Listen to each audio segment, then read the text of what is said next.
Hello everybody, my name is Kamon and welcome to another Genshin Invokation TCG video, and today I'll be going over what I think are some of the best decks within version Luna 1 or 6.0, whatever you want to call it. We're about 3 weeks into this patch, so we should have a pretty good idea of where all the new cards fit into this metagame, starting with the one that has fit in probably the best, the one that everybody's playing, the one that everybody's calling by far the best. Tier 0 has no bad matchups, it's unbeatable, and that is Wailord. Now, before I get to explaining how this deck actually works, I need to warn you that I personally don't have the same opinion as everybody else. Everybody around me seems to be of the opinion that this deck is absolutely unbeatable and it should be the thing you are playing if you are trying to win as many games as possible, and I quite frankly disagree. The idea of the deck is to spam a bunch of Lord skills with hopefully Chaska bullets at the top of your deck, making it so that you deal 3 damage, discard a card which will trigger Whale to give it some extra HP, give it some extra stacks on the burst if it's a 3 cost, and stack up Lord slowly but surely. The hope here is to do 2 skills into a burst and then another 2 skills into a burst, get 2 bursts out to discard as many cards as possible off the top of your deck, hopefully them being bullets, because the bullets from Chaska on the top of your deck have not entered your hand, meaning that they don't get infused, they stay as animal, and so you get guaranteed swirls on your skills and your bursts, and you just keep spamming these high value skills and bursts, these 6 damage skills, 6 damage bursts, hopefully even more after you've done some discards. The idea of these 2 characters is pretty powerful, but then comes Whale. And as you might notice, a lot of the deck is dedicated to a bunch of cards you are never going to play that are just here to be tuned, like all of these artifacts, like Plunging Strike, Paimon, stuff like that. These cards are entirely here just to get discarded by Lord and to get tuned away in your hand to feed Whale as much health as possible and as many burst stacks as possible. However, most of your games on this deck will end before you even get Whale burst. For the most part, Whale is just kind of a big meat shield. He's not really doing much and you dedicate your entire deck to him. Don't get me wrong, this is still a very powerful deck, as it has Lord and Chaska together, and Whale can obviously scale pretty well. It can be decent to close out some games, especially since if you get any bullets into your hand, they're going to be infused with Pyro, meaning that when you discard them with Whale skill, you're going to vaporize. You're going to be applying Pyro all game on Lord anyway, so you're going to be vaporizing some more off of that. The idea of the deck is pretty good on paper. It sounds pretty good on paper. You get to be really aggressive and threaten your opponent and then have like this really safe, really high HP character to close out the game. But in practice, it kind of ends up being that you have 2 decent game plans and neither of them are actually all that good because, surprise, surprise, your deck is full of garbage that you never actually want to play out. So this deck sounds good, but I absolutely don't see it personally. I've ran into this deck a bunch of times, even playing like some meme decks that I play on the channel that are just kind of meant to be funny and not actually good, and oftentimes they end up being like within 1 action of beating this deck or like actually end up beating this deck, and that has never really happened with any other deck ever. Typically when I play meme decks, any other best deck in the metagame kind of just beats me and it's not even close. This one is reliably, consistently, really close. Everybody's saying that this deck has no bad matchups, but to me it has felt like this deck doesn't have any good matchups. And I recently played this deck in a weekly, notably I did a bunch of misplays, so it's not like the best performance, but it didn't feel good like at all. Actually, it felt really bad. So personally, I don't really see why people think this deck is so good, but I must be the crazy one, like if everybody else thinks it's so good, then it has to be so good. So if you want to win as many games as possible, this is probably the deck for you. This is probably the best deck. But I will have to warn you that if you don't find success with it, it's probably because it's bad. It's bad. It feels bad, and it probably is bad. At least that's how I see it. Now, this specific list is copied from the only person who got a 5-0 at a weekly so far. There have been a bunch of 4-1s that have different deck lists, but as many people will tell you, the whale deck list doesn't actually matter that much. So, this one should probably do the job. It has all the important cards like Weeping Willow, Laboratory Ruins, Setaria, Kusava, and honestly, that's pretty much all you need. Tenacity of the Millith as well. The other cards are mostly here to be tuned away or to be discarded. It doesn't really matter. People are right. The deck list doesn't really matter because at the end of the day, you are just kind of filling it with garbage for the sake of filling it with garbage. So yeah, play this deck if you want to win, except don't actually. Because I think there is a deck that is much better at doing the same exact thing. And that would be Crab, obviously. If you wanted a deck that spams a bunch of skills early to threaten the opponent and then ends the game on a really high health character with an infinite stacking mechanic that is really good at closing out games, just play Crab. I feel like people kind of just got tired of Crab and are just collectively pretending like this deck doesn't exist anymore, because every single time I see it in like a weekly or any tournament whatsoever, it on average tends to perform better than Whale does. In fact, the first tournament that was held this patch, held by the Arca Cup, had two crabs, and the only loss either of the two crabs had was to the other crab, whereas the Wavelords got only like 3 rounds in at most, and most of them were even mirror matches. Like a lot of them had mirror matches.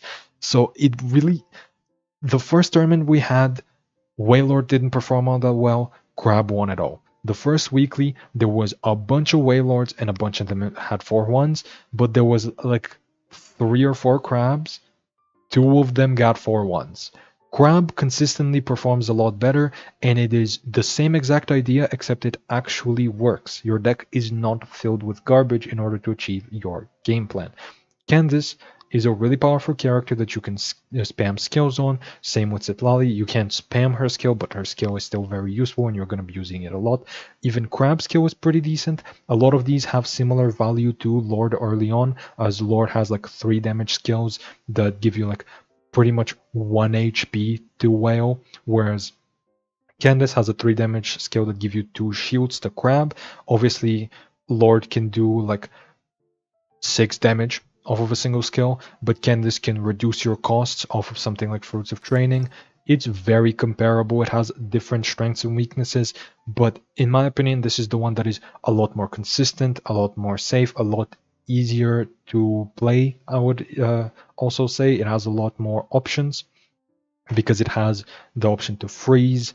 It has a big nuke in the form of Crab Burst, whereas if you really, really, really want to threaten one character in the other deck, you kind of can't. Here you have freezes, you have the big burst.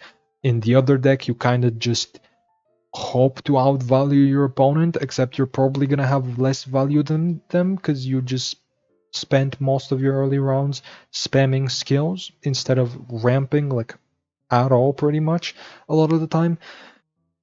Crab is pretty much just better Waylord. I have no idea why people were pretending like it's not the case. I think people are just going off of the fact that Waylord has a decent matchup into Crab and taking that as a sign that Crab is dead and it should never be played again. And admittedly, the reason I'm not immediately recommending it first is because it does have a bad matchup, but I don't think that's Waylord. I think if you want to win as much as possible, just play Crab. Crab is still the best deck. I have no idea how it hasn't been nerfed yet. This is like its 3rd patch that it has Sitlali available. It should absolutely eat a nerf soon. Play it while you can. Now here's another deck that I'm not quite as sure about, uh, but I am a lot more sure about it than Whale. This deck is pretty much your traditional Thunder Manifestation aggro deck. It runs Cryo Resonance, Fatui Resonance, it runs a bunch of damage increasing foods alongside Chef Mao and Judong. The way it plays out is that on round 1, you're going to be doing Dunyarzad, Lieben, Chef Mao, Senior Heart Out, stuff like that to get those extra dice set up, to get those extra swap reductions set up. And on round 2, you're going to play Tandoori Roast Chicken. In order to increase the damage of all of your skills, you're going to swap around between all of your different characters and do as much damage as possible. This is just as aggro as an aggro deck really could get, and it kind of eats Whale Lord alive pretty much. This is another reason why I don't get the hype over Whale Lord, and why I don't get why people hype it up as a deck that has no bad matchups, because this is the worst matchup I may have ever seen in my life. Think about the way Waylord works, right? Your action cards are abysmal. They are not good. So it's not really a deck that's going to be playing out many action cards. So you're kind of reliant on your skills. But let's say you go on Lord and you start doing a bunch of skills. This deck is just going to kill Lord before he can really do anything. This deck is a deck that can kill a character in just 2 actions. So if they kill Lord, your Whale's not going to have that much HP, so Whale's going to be easy to kill, and Chaska does about nothing. But if they go on Chaska early on, in order to tank a couple of hits, they're on Chaska and they're doing nothing, and so they're just going to lose the game anyway. Whale is never an option for them, so they're either just sitting on Chaska early, doing nothing, in which case you're probably going to win the game, or they're going on Lord, you pick off Lord early, and they do nothing all game as well.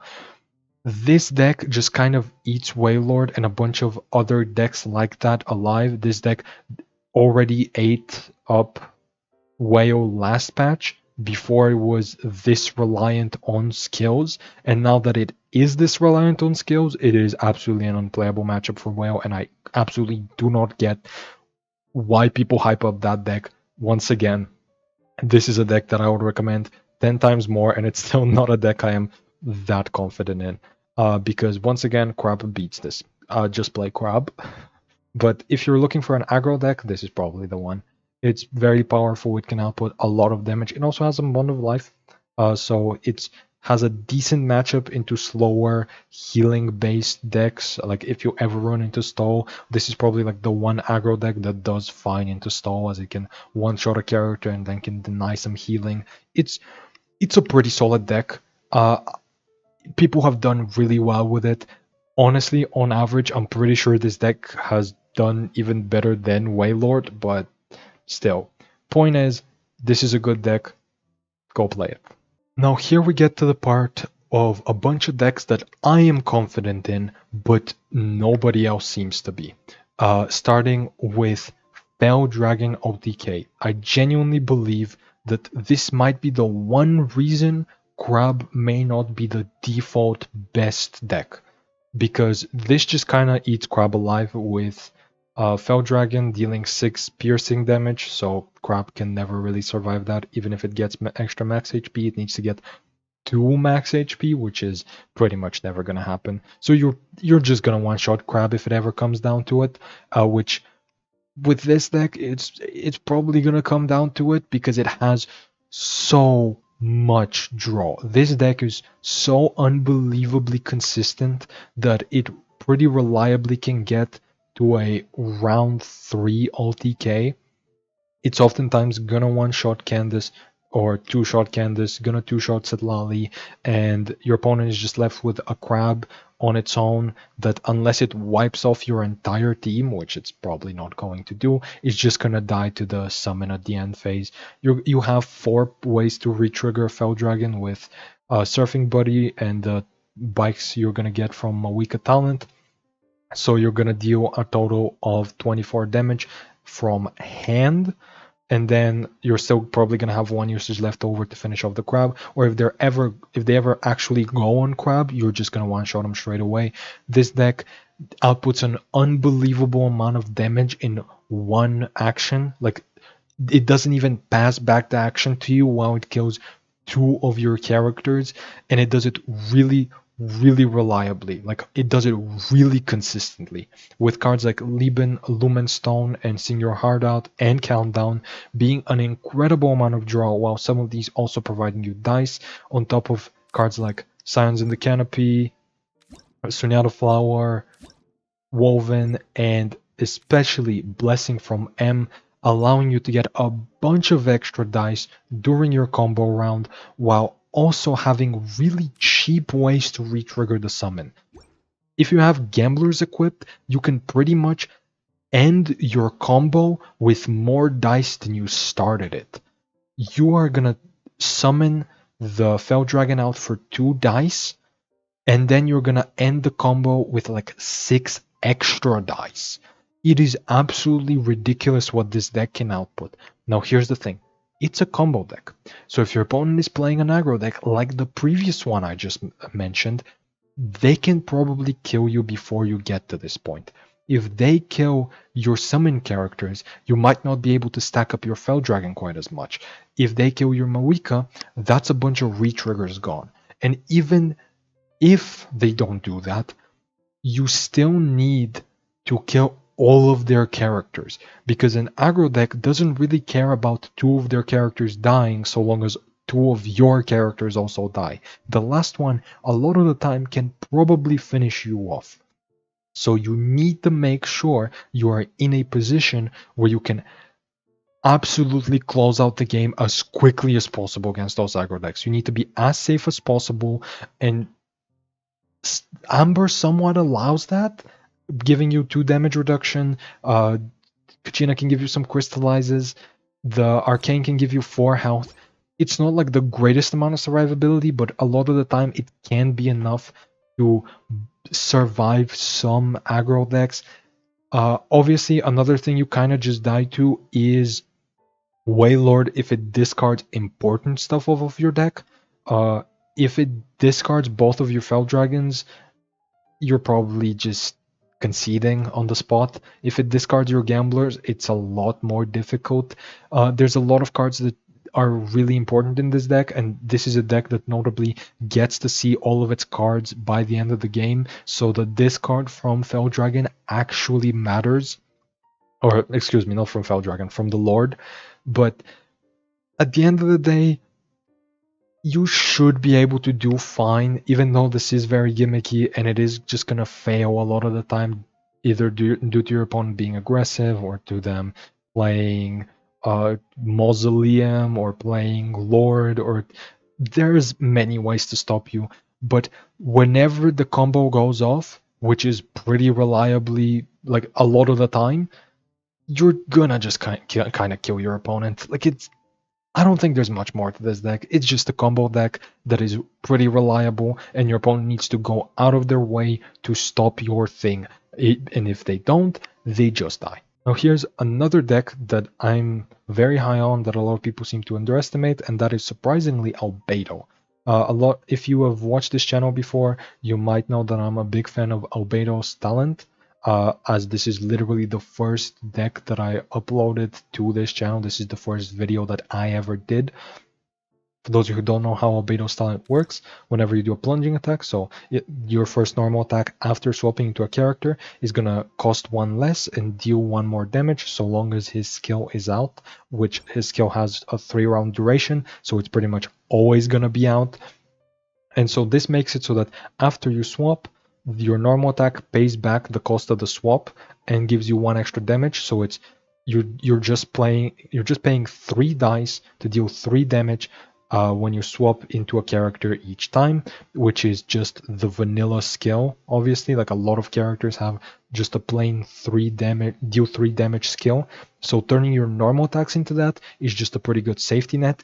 But then on top of that, if you stack it with effects like Mondstadt Resonance or with Changing Shifts, or other cost reductions, you can end up having normal attacks that cost 1 or maybe even 0, or swaps that cost 0 while they still deal 3 damage. And with Yan San now, they can deal 5 damage. And obviously with Noel Burst, they can deal even more. Noel Burst with Albedo's talent and with Yan San's Burst active can deal 7 damage normal attacks for 0 dice. And obviously that's not like always gonna happen. A lot of the time you're gonna be getting a Noel Burst on like round 3 or 4 after you've used up most of your cards, but it is still a possibility. Other possibilities are to use the defensive utility that the deck has to offer. Notably, Yansan has potential healing off of her skill, and Noelle has shielding on her skill, and you can run Geo Resonance if you want to. I personally don't recommend it. I would rather focus on the damage aspect of this deck, but if you're feeling really desperate, if your opponent is being really aggressive, and you feel like you can't really compete with them, you do technically have the defensive utility. Again, don't recommend that part. What I do recommend is going all in on Albedo talent. What you might have noticed is that this deck doesn't run Storm Terror's Lair, and that is for a reason. It's because the card sucks. It costs 2 dice, and it's oftentimes gonna reduce your costs by 1, because you're not gonna really be playing that many talents afterwards. You might play like a Yan San talent, but that's about it. At most, it's gonna pay back for itself, and I don't really like that. Most of the time, so long as you keep in every house a stove, or like so long as you keep Albedo talent in your hand, or if you don't have Albedo talent, keep in every house a stove and throw away everything else. So long as you do everything in your power to find Albedo talent, you're gonna be good. Because if you do that without Storm Terror's Lair, you're gonna find Albedo talent in like, I wanna say 80 or 90% of your games. Sometimes you're going to miss out, but remember, this is still a very powerful deck without it. You can still do like Yansan skill and Noel skill just to like stall it out, just get some health, get some shields to protect yourself until you get that talent, until you find that talent, until you find the Monster Resonance, and then you can still go at it. Obviously, you've built up some energy on your characters with the big damage buffs, so you can make up for that lost tempo that you've had early on. Obviously, it's not fantastic, but you don't feel that bad about not having Albedo talent in the Albedo talent deck, which is also really good. But whenever you do have it, it is just so good. So it's worth going all in on just finding the talent, especially because all of your cards are basically just not that fantastic. Like, they're all good, but you don't necessarily need any of these. Gambler's obviously a fantastic card, especially when you have Liar Song in the deck, but you're oftentimes going to be swapping between characters, so you might not be able to make full use out of it. You might kill different characters of your opponent's team while you're on different characters on your own team. Other cards like Opera Picles can give you like 3 dice over or 2 dice over the course of the game. Board Princess can give you 2 dice. Sitara can draw you 2 extra cards, right? Draws you 3 cards, but she's a card herself, so 2 extra cards. Either way, like, all of these cards are really good, but you don't need any of them. You're happy seeing every single one, but you don't need to see any of them outside of Albedo talent. So you're happy to go all in on Albedo talent, and whenever you do find it, you're going to have a pretty consistently high damage output backed up by 12 HP characters and backed up by some defenses if necessary. This is genuinely a really consistent, really powerful deck that I do not understand why people underrate so much. I feel like they just haven't played it probably, because every time I try it out, it just keeps feeling better and better with every game, whereas the deck everybody is playing, Waylord, keeps feeling worse and worse every game I play it. Again, I might just be crazy, but I would recommend this 1,000 times over a lot of other decks that are earlier in the video, but other people don't seem to think as highly of it. So maybe, again, maybe I'm not understanding something. Maybe this is secretly a terrible deck, and you shouldn't play it under any circumstance, but I personally believe that it is genuinely very powerful. Now here's a deck that's a bit more of an honorable mention. It does some similar things to something like a Fell Dragon or an Albedo, where they kind of have like one thing they're highly focused on, one kind of like more gimmicky thing. In this case, just Clorinde. It just focused on Clorinde entirely. This deck does nothing but play on Clorinde. But I feel like I had to include it because this is like the one deck that I was most confident in going into Majors last patch, and it notably helped me get to the finals. It did lose both games in the finals, but that was kind of because it had terrible hands or terrible dice, and like that's just kind of what happens in this deck. This deck it really can't salvage a bad situation. Whenever things are going well for things are going really well, and whenever they're not going that well, they're going really poorly actually. Now, this deck does notably do a lot of things. Like, it has so much damage through, like, Clorinde with a weapon being able to spam out skills for 5 damage, normal attacks for 2, both for cheap. Also being able to react with Mawika's off-field Pyro to not only deal a bunch of extra damage, but also swap out the opponent through overloads, constantly disrupting them. You yourself are pretty much immune to overloads because you can keep Edict of Absolution. Now, obviously, your hand's going to be a lot more inconsistent, especially since you're running 2 different arcanes. Now, if you're not really feeling the 2 arcane setup, you can cut out Day of Resistance, but I feel like it's pretty important in aggro matchups.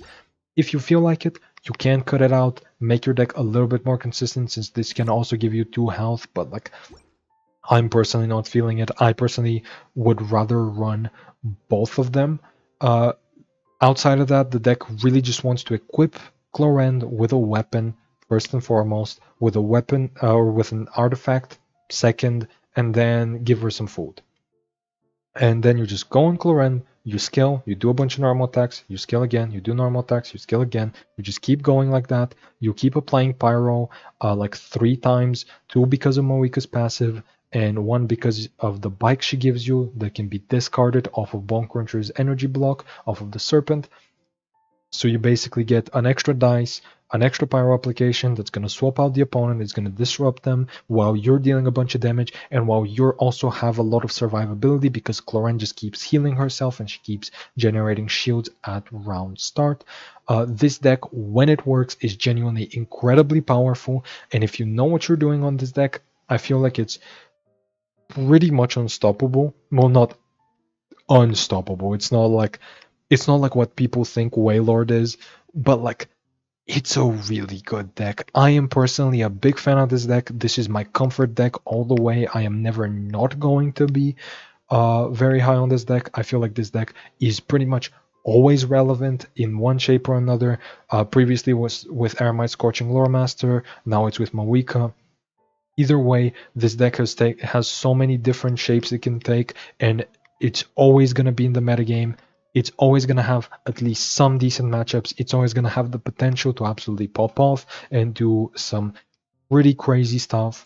It's a really, really powerful deck, and it can have the output that something like a Fell Dragon can without really as much ways to disrupt it. Like obviously with Fell Dragon, you disrupt its cards in hand, its action cards through Mausoleum or through Passing of Judgment, stuff like that, and it just kind of can't do anything a lot of the time. Whereas this, you kind of just have to target Clorinde, but she makes it really hard through all of her healing and shielding and through Edict of Absolution, making it impossible for you to swap her off. You also have a quick swap just in case if you really need to protect yourself. This is genuinely a really powerful deck that I am always going to recommend. Last patch I felt like it had a decent matchup into Whale and Crab, and I feel like its Whale matchup just got even easier, and the rest of the decks are also pretty decent for it. If anything, I would argue Fell Dragon is the one that you have to watch out for because they can just kill Clorinde on sight. So that one's a little rough, but for the most part, this is a deck that, if you know what you're doing and if you get it going, is really, really powerful and can go toe to toe with pretty much anything. This is a deck that I'm always going to hype up, even though I do believe you maybe shouldn't be playing it over the other options that I presented today. So, what did we learn today? That's right, say it with me. Wayo is overrated. Obviously, still a good deck. Obviously, still a deck you should try.